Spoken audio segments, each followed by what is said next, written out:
lève les mains vers le ciel et se recommande au Seigneur en ce 4e jour de notre convention. Prions ensemble au nom de Jésus. Prions ensemble au nom de Jésus.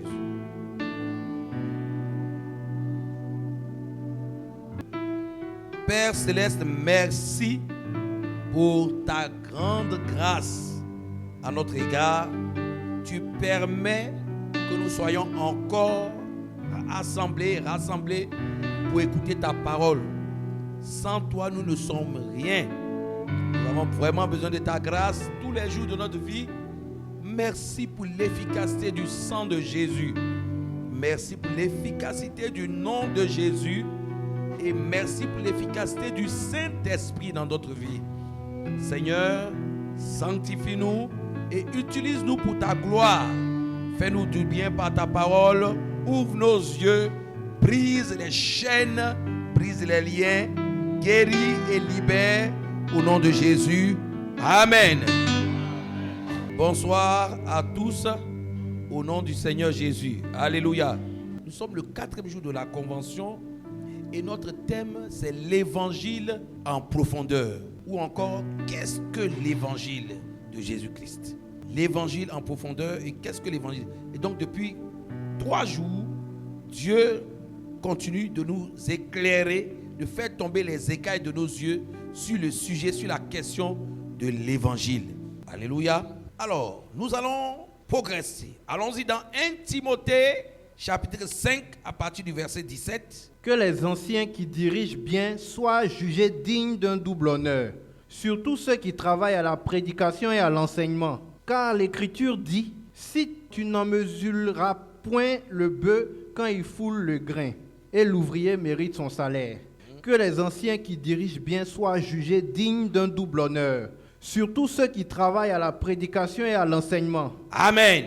Que les anciens, les pasteurs, les anciens, les responsables qui dirigent bien l'Église soient jugés dignes d'un double honneur. Que les pasteurs, les responsables spirituels qui dirigent, les anciens qui dirigent bien l'Église soient jugés dignes d'un double honneur. La Bible dit ici que ceux qui dirigent l'Église doivent être honorés, respectés, considérés pour le travail qu'ils font. Ceux qui dirigent l'Église, ceux qui s'impliquent pour que l'Église se porte bien, pour que l'Église soit dirigée, pour que l'Église soit conduite, soit éclairée, ces gens-là doivent être honorés. C'est ce que Dieu dit dans sa parole. Ils doivent être respectés, ils doivent être considérés. Le monde ne peut pas considérer ses ministres pendant que dans l'Église, on méprise les ministres. Ce sont des royaumes différents. Le monde a son organisation et le monde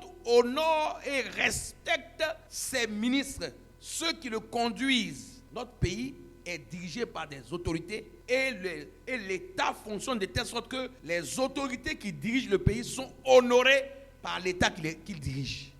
C'est ce qui est normal. Les gens ne peuvent pas vous diriger, vous éclairer, vous guider, vous conduire vers une destinée meilleure et puis être combattu, être dévoré, être bouffé par ceux qui sont censés diriger. Donc c'est tout à fait logique. La Bible dit que les anciens, les pasteurs, les leaders spirituels qui dirigent bien soient jugés d'un digne honneur. On doit les honorer, on doit les respecter, on doit les considérer. Si l'Église ne nous respecte pas, si les chrétiens ne nous respectent pas, si la maison de Dieu ne nous respecte pas, si le royaume de Dieu ne nous honore pas, ce n'est pas le monde qui va nous honorer. Si vous-même vous ne respectez pas vos chefs, ce n'est pas le monde qui va les respecter. La Bible dit clairement que dans la maison de Dieu, les serviteurs, ceux qui travaillent, ceux qui dirigent, qui conduisent bien l'Église vers ce que Dieu veut, doivent être honorés. Et on doit les honorer, on leur donne un double honneur. On doit les honorer plus. Et regardez ce que la Bible ajoute.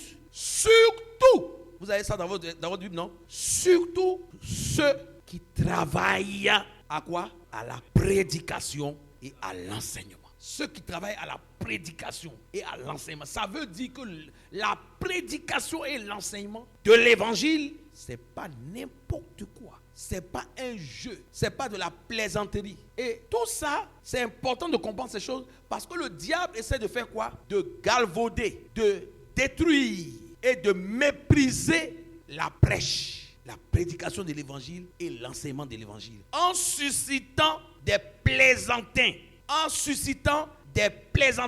des bouffons, des comédiens, pour que la considération que les chrétiens, que le monde doit accorder à la prédication de l'évangile et à l'enseignement de l'évangile soit galvaudée, pour que cette considération soit détruite, le diable suscite des brebis galeuses, des plaisantins, des boucantiers dans le ministère pour porter atteinte à la prédication de l'évangile et à l'enseignement de l'évangile. Il suscite des faux, des plaisantins, des rigolos, des gigolos, et il leur donne de prêcher et d'enseigner un certain évangile, de telle sorte que les gens, en voyant cela, se disent: ah, on peut prêcher et puis être un gigolo, un bandit de grand chemin. Finalement, donc la prédication n'est plus rien, n'a plus d'importance. En réalité, le but du diable, c'est de faire quoi? C'est de détruire dans le cœur des gens la considération qu'ils devraient accorder à la prédication de l'évangile et à l'enseignement de l'évangile. C'est le diable qui fait ce travail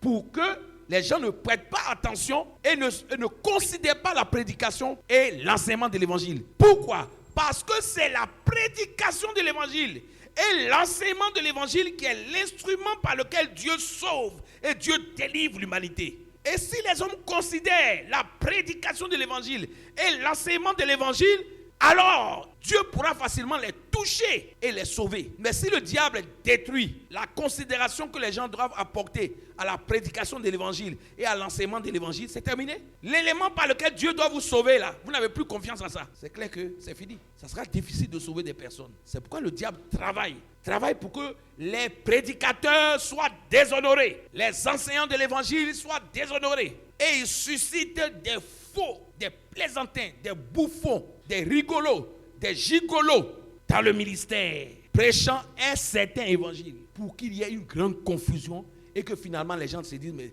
désormais, on ne sait même plus à quel saint se vouer. Rien n'est plus sûr.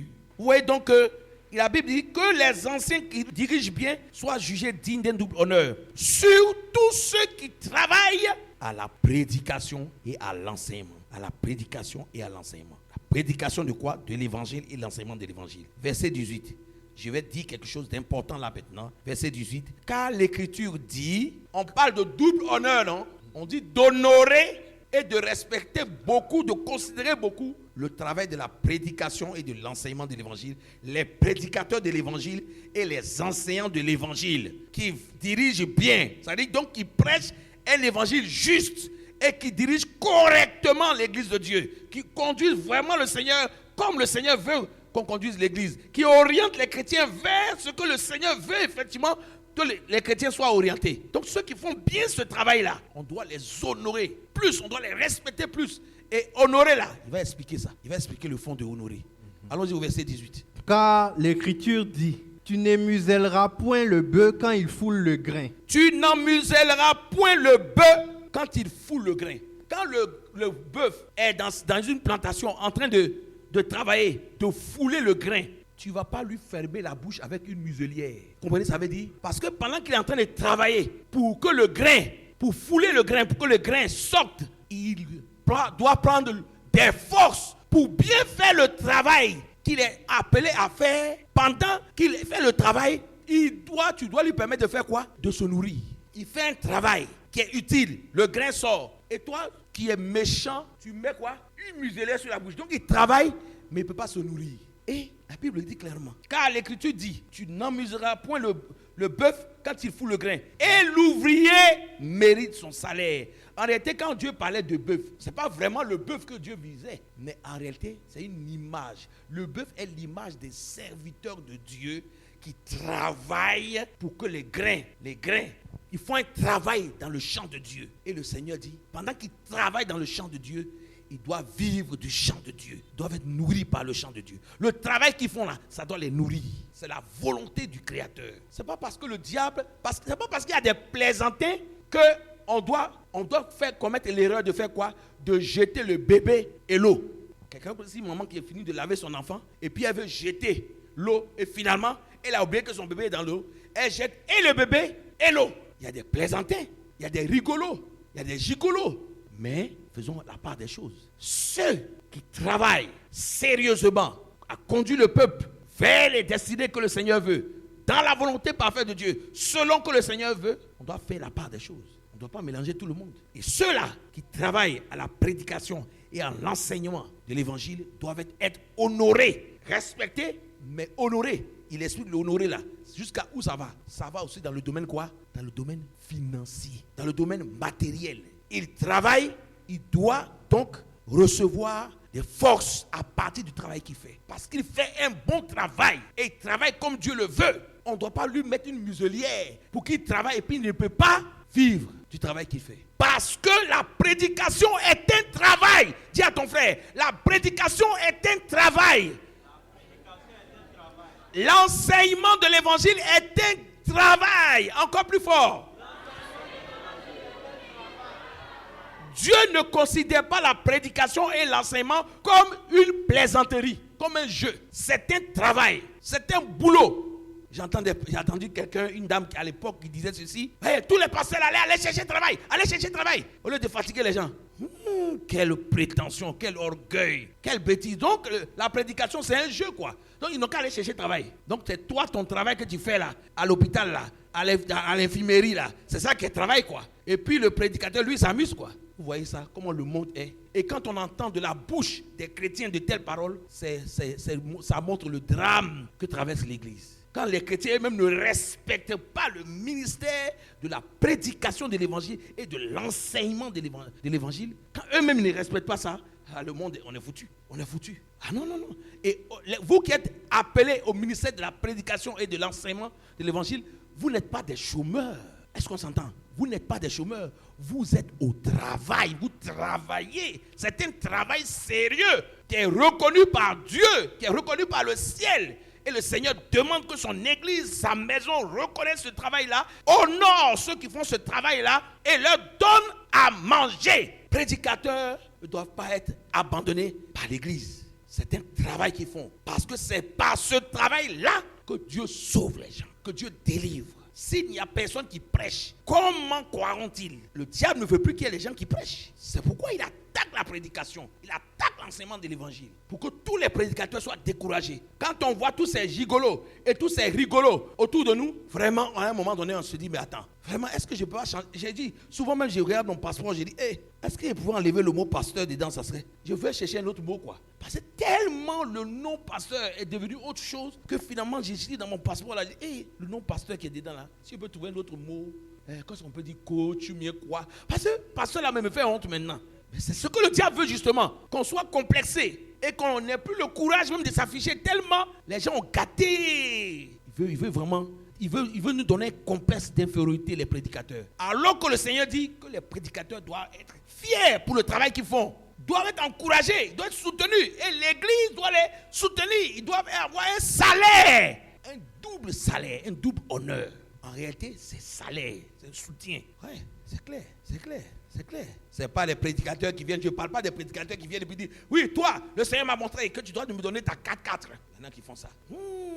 Le Seigneur m'a montré que tu dois me donner ta 4-4. Toi, ton terrain qui est là-bas, il faut tout me donner. Bon, ça, c'est autre chose. C'est ceux-là que j'appelle les gigolos ou les rigolos qui sont dans la bergerie. Ce n'est pas de ça qu'il s'agit. Mais si un chrétien touché par le Seigneur donne un terrain, une maison, une voiture à un prédicateur, Dieu n'est pas du tout choqué par ça. C'est tout à fait normal parce que si on peut donner, on peut faire don à n'importe quel métier de ce monde, ce n'est pas à la prédication et à l'enseignement qui est beaucoup plus élevé que tous ces métiers-là. La prédication et l'enseignement est plus élevé que tous ces métiers. Quel est le travail que notre Seigneur Jésus faisait sur la terre? C'était quoi?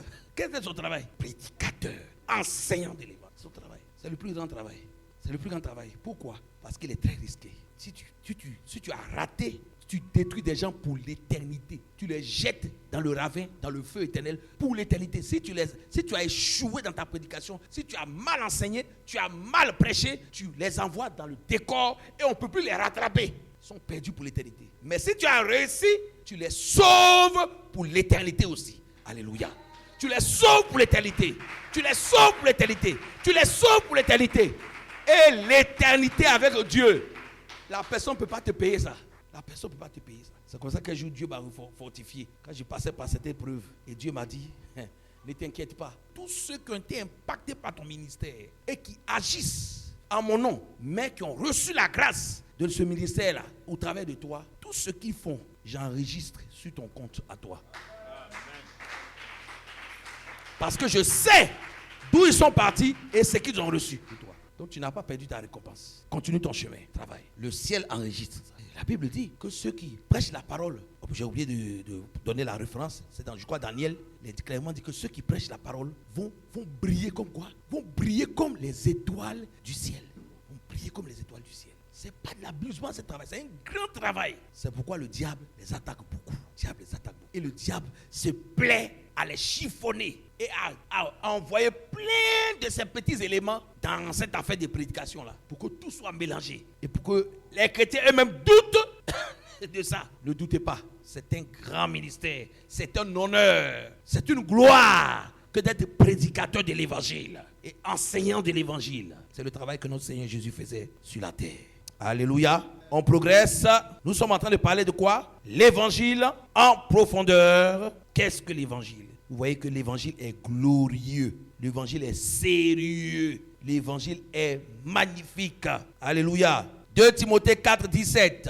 C'est le Seigneur qui m'a assisté et qui m'a fortifié, afin que la prédication fût accomplie par moi et que tous les païens l'entendissent. Et j'ai été délivré de la gueule du lion. Le Seigneur me délivrera de toute œuvre mauvaise, et il me sauvera pour me faire entrer dans son royaume céleste. À lui soit la gloire au siècle des siècles. Amen. Amen.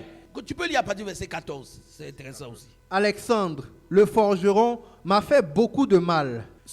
Alors, Paul parle d'un certain Alexandre qui était forgeron. Il était dans l'église. C'était un des responsables de l'église qui a fait beaucoup de mal à Paul. Quand un jour j'ai lu ça, Dieu dit non, c'est pas nouveau. C'est pas nouveau. C'est pourquoi le jugement va commencer par quoi? Par la maison du Seigneur. Parce qu'il y a des faux grains aussi dans la maison du Seigneur. Il y a des ennemis même à l'intérieur de la maison du Seigneur qui combattent le Seigneur et qui combattent le ministère. C'est pourquoi le Seigneur va faire les nettoyages dans la maison du Seigneur. C'est pas seulement à l'extérieur qu'il y a des ennemis. Il y a beaucoup d'ennemis à l'intérieur. Voici un. Il s'appelle Alexandre. Il était forgeron. Il n'a pas pitié de lui-même. Il était forgeron. Alexandre. Et Paul le reconnaît comme quelqu'un qui a fait mal, beaucoup de mal. Il a fait beaucoup de mal. Alexandre le forgeron m'a fait beaucoup de mal. Il a fait beaucoup de mal à qui? À Paul. Un chrétien normal va faire du mal à Paul? Si tu aimes vraiment le Seigneur et tu es rempli du Saint-Esprit, tu peux faire du mal à un prédicateur chevronné de l'évangile comme Paul? Est-ce que tu peux lui faire du mal? Normalement, un chrétien normal, rempli du Saint-Esprit qui connaît le Seigneur, il a de l'admiration pour Paul. Et il va aider Paul. Il va se plier en 4 pour que Paul réussisse son ministère avec joie. Mais Paul dit, cet Alexandre-là, il m'a fait beaucoup de mal. Donc, les problèmes n'étaient pas seulement à l'extérieur. Il y avait aussi des gens qui créaient des problèmes à Paul dans l'église. Le Seigneur lui rendra selon ses œuvres. Ce qu'il m'a fait là, il va payer ça. Dieu va lui faire payer ça. Parce que c'est un enfant de Dieu ne fait pas du mal à un serviteur de Dieu. Comme Paul qui prêche l'évangile, qui est un serviteur de Dieu authentique et qui fait l'œuvre de Dieu de tout son être. Et puis dans toi, tu es dans l'église. Donc si tu attaques Paul, mais c'est que donc tu fais quoi en réalité dans l'église? En réalité, tu es qui? Vous savez qui il est? Donc, un enfant de Dieu normalement ne peut pas faire tant de mal à Paul. Quand Paul dit, il va faire beaucoup de mal. Cet homme était animé par Satan, mais il était dans l'église. Il était dans l'église. Et c'est pour ça qu'on entend des gens, allez chercher travail. Entendez, j'ai commencé à rire. Allez chercher travail. Une conférence, tu fais conférence, tu dis au pasteur d'aller chercher travail. Toi, tu es devenu chrétien là. Ce n'est pas les gens qui ont prêché pour que tu sois devenu chrétien. Les gens t'ont prêché, t'ont lavé, t'ont blanchi spirituellement parlant, tu es devenu chrétienne. Et parce que ça va un peu chez toi maintenant, tu as piqué une fièvre et tu dis, allez chercher travail. Quelle bêtise spirituelle et quel orgueil. Verset 15. Garde-toi aussi de lui, car il s'est fortement opposé à nos paroles. Vous avez compris? Il dit à son fils Timothée, fais très attention à lui aussi. Moi, j'ai fait attention à lui. Il nous a fait beaucoup de mal. J'ai fait très attention à lui. Toi aussi, fais très attention à lui. Car qu'est-ce qu'il a fait? Il s'est fortement opposé à nos paroles. Tout ce qu'on prêche, il refuse. Ou bien il refuse ouvertement, ou bien dans l'ombre, il refuse. Tout ce qu'on donne comme instruction à l'église, ou bien il refuse ouvertement, ou bien dans l'ombre, il amène les chrétiens à ne pas suivre ce qu'on leur dit. C'est un ennemi qui est dans la bergerie. Alexandre le forgeron. Il s'est fortement opposé à nos paroles. Contrairement à ce qu'un enfant de Dieu devrait faire, lui, il s'est fortement opposé. Je suis presque sûr, sans avoir la preuve biblique, que c'était un sorcier. Quelqu'un qui n'était pas encore délivré de son ancien maître. Et au lieu d'être conduit par le Saint-Esprit, il était conduit par autre chose que le Saint-Esprit. Garde-toi de lui, aussi de lui, car il s'est fortement opposé à nos paroles. Dans ma première défense, personne ne m'a assisté. Voilà. Mais tous m'ont abandonné. Vous avez vu ça? Dans ma première défense, quand j'ai eu les premières difficultés avec les païens, où je devais me défendre. Tu as une autre version? La première fois que je me suis défendu au tribunal, Vous avez compris? La première fois que je me suis défendu au tribunal, Paul a été emmené au tribunal. La première fois que je me suis défendu au tribunal, écoutez, personne ne m'a aidé. personne ne m'a aidé. Tous m'ont abandonné. Que Dieu ne les punisse pas. Les chrétiens là, sont cherchés. Vous voyez comment c'est pas facile, hein? Comment un grand comme Paul, les gens sont cherchés, il l'a abandonné. Il a eu affaire à Alexandre. Maintenant, tout le monde s'est cherché. Verset 17. C'est le Seigneur qui m'a assisté et qui m'a fortifié. Amen. Acclamons la parole de Dieu. Acclamons la parole de Dieu. Heureusement que le Seigneur est là. Heureusement que le Seigneur connaît la valeur du travail des prédicateurs et des enseignants de la parole. Il connaît le travail, il connaît la sueur de ces personnes. Et parce que c'est lui qui les a appelés, c'est lui qui les soutient et qui les soutiendra. Dieu ne peut pas t'envoyer et te laisser seul. C'est lui qui t'habite dans cette affaire, il est derrière toi. Il se tient à tes côtés. C'est ce que Paul dit. Tous m'ont abandonné, mais le Seigneur ne m'a pas abandonné parce que c'est lui qui m'a envoyé en mission. Je ne suis pas fabriqué serviteur de Dieu. C'est lui-même qui a fait de ça au ministère. Donc il est là, il fait. Dieu est un Dieu responsable. Il ne peut pas t'envoyer dans quelque chose et puis lui qui est derrière toi. Non, il t'envoie dans quelque chose, vous êtes ensemble. Vous allez vivre ensemble, vous allez mourir ensemble, vous allez tout faire ensemble. Parce que c'est lui qui t'a envoyé. Il se sent responsable de toi jusqu'au bout.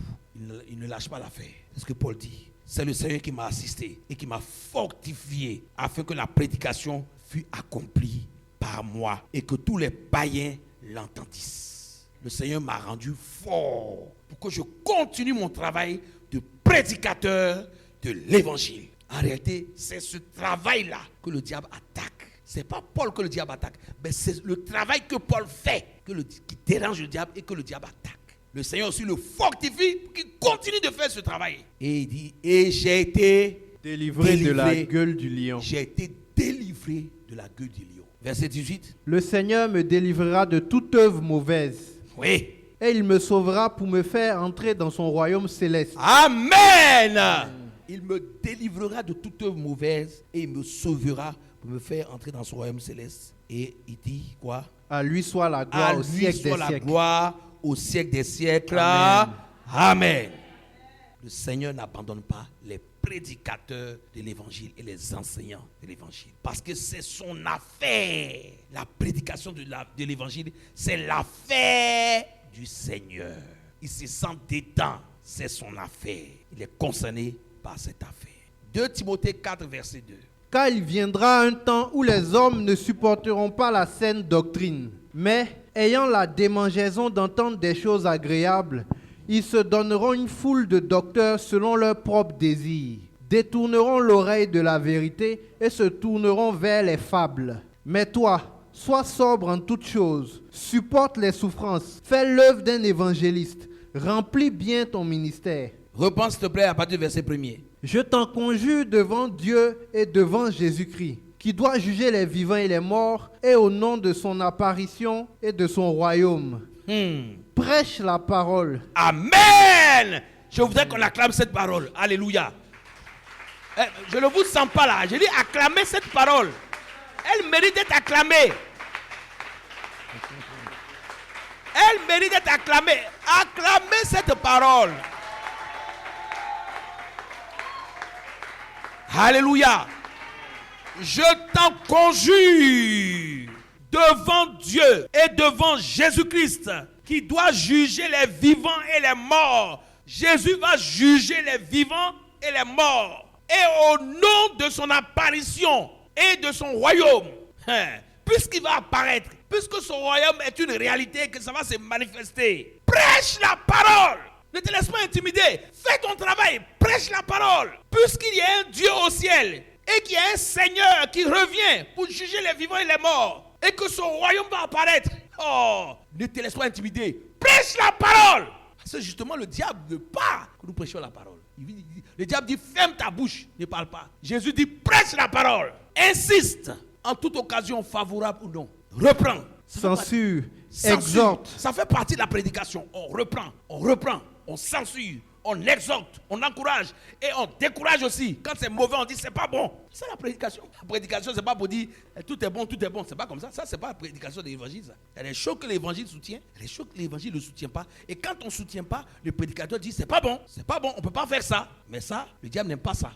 Hein? Censure, exhorte avec toute douceur et en instruisant. Instruis les gens. Ouvre leur esprit pour qu'ils comprennent. Verset 3. Car il viendra un temps où les hommes ne supporteront pas la saine doctrine. Les hommes ne vont pas supporter la saine doctrine. Ils ne vont pas supporter le vrai évangile, le vrai message là. Ils ne vont pas supporter ça. Ça ne va pas les arranger. Voilà. En général, quand c'est trop sec là, il y a une fuite des... il y a une fuite des chrétiens. L'assemblée se vide. Un jour, le Seigneur m'a révélé la vie d'une dame. Je ne sais plus si elle est toujours vivante. On était à une cellule de prière quelque part. Et le Seigneur m'a donné la révélation sur la vie de la dame. J'intervenais dans cette cellule. Et quand j'ai eu la révélation, que j'ai arrêté après la prière, j'ai dit, bon, voilà ce que Dieu me montre sur votre vie. Voilà la vie que vous menez. Voilà cette vie-là. Elle n'est pas bonne. Le Seigneur n'est pas pour ça. La révélation était tellement claire et limpide que la dame a levé le doigt. Elle dit, pasteur, tout ce que vous avez dit là, c'est vrai. C'est vrai. Devant tout le monde, elle dit c'est vrai, mais ça ne m'arrange pas. C'est vrai, mais ça ne m'arrange pas. Ça ne m'arrange pas. Pourquoi? Parce qu'elle était entretenue par un homme. Puis Dieu avait révélé ça. Elle dit ça ne m'arrange pas. Il viendra un temps où les hommes ne supporteront pas la saine doctrine. Mais ayant quoi? La démangeaison. D'entendre des choses agréables. Prêche! Alléluia! Prêche! Vous pensez que nous sommes des plaisantins, des comédiens, nous sommes des acteurs de cinéma? Et il y a malheureusement aujourd'hui des faux prédicateurs de l'évangile qui sont en réalité comme des acteurs de cinéma, ils font un show. Il fait son show devant le micro. Il fait son show et quand il fait son show, les spectateurs font quoi? Ils acclament. Parce que ça fait doux en eux. Ça fait nenga en eux. Mais c'est pas pour changer. C'est pas pour se rapprocher de Dieu. C'est pas pour plaire à Dieu. C'est pour doux dans leur oreille, c'est doux dans leur corps. C'est intéressant quoi. Vous imaginez ça? C'est pas le but pour lequel l'évangile est donné. L'évangile n'est pas là pour chatouiller les gens, pour que ça soit doux dans leur oreille. Tout ça. L'évangile veut prendre les gens, faire de ces personnes-là des personnes avec lesquelles le Seigneur se sent à l'aise et est glorifié à travers la vie de la personne et finalement amener cette personne au ciel. Mais eux, ils veulent tellement plaire aux gens qui sont devenus comme des acteurs de cinéma. Ils font un show, ils font des démonstrations, ils font ceci, cela. Les gens s'amusent. Jésus a versé son sang à la croix. Vous pensez que c'est pour venir faire toutes ces choses-là? Si c'était si facile, si c'était un show, là, il va venir mourir à la croix. Quand le Seigneur a dit, Père, s'il est possible que cette coupe s'éloigne de moi, est-ce que le Père l'a exaucé? Le Père ne s'est pas exaucé. Il a laissé aller jusqu'à la croix. Parce qu'il n'y avait pas autre moyen de sauver l'humanité que de passer par la mort de la croix. Une affaire si sérieuse. Et puis toi, tu viens faire le show avec ça. Tu fais le show avec ça. Et puis il y a les acteurs aussi qui te suivent dans ça. Ils risent ça.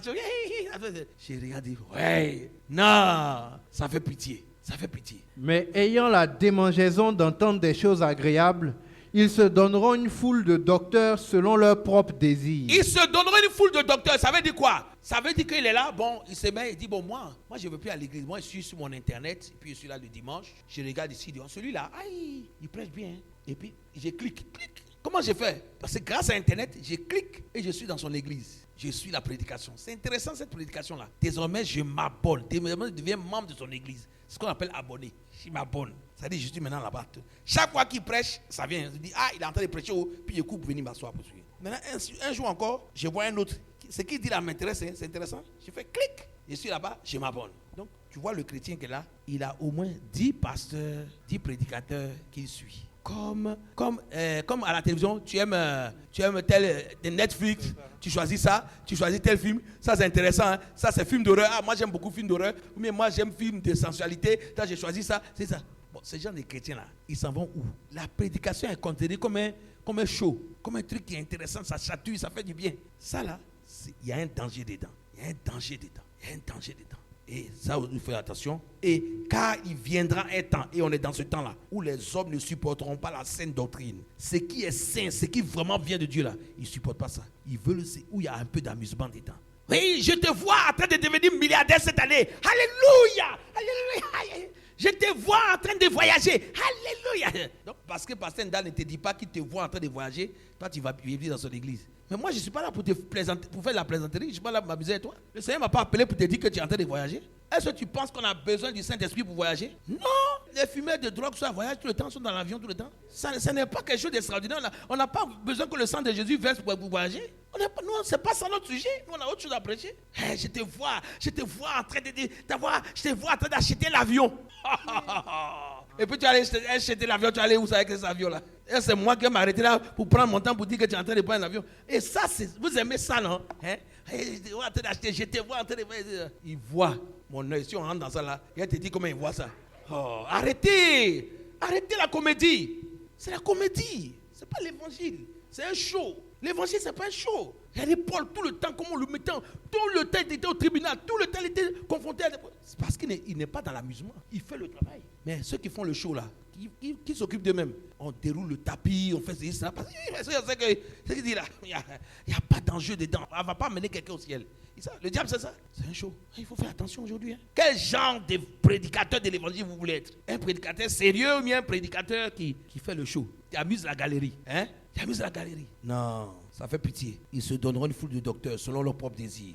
Détourneront l'oreille de la vérité et se tourneront vers des fables.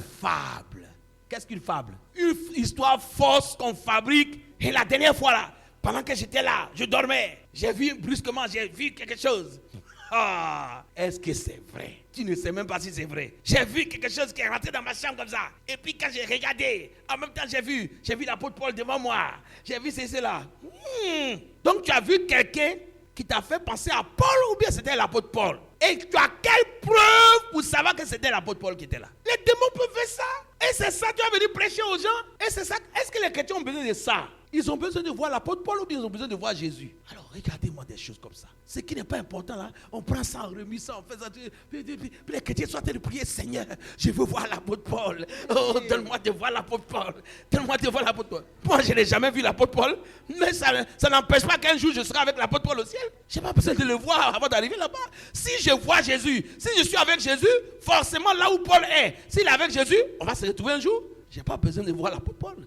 Oh, trop de plaisanteries, d'amusement. Et les choses essentielles sont mises de côté et on est en train de faire un petit truc.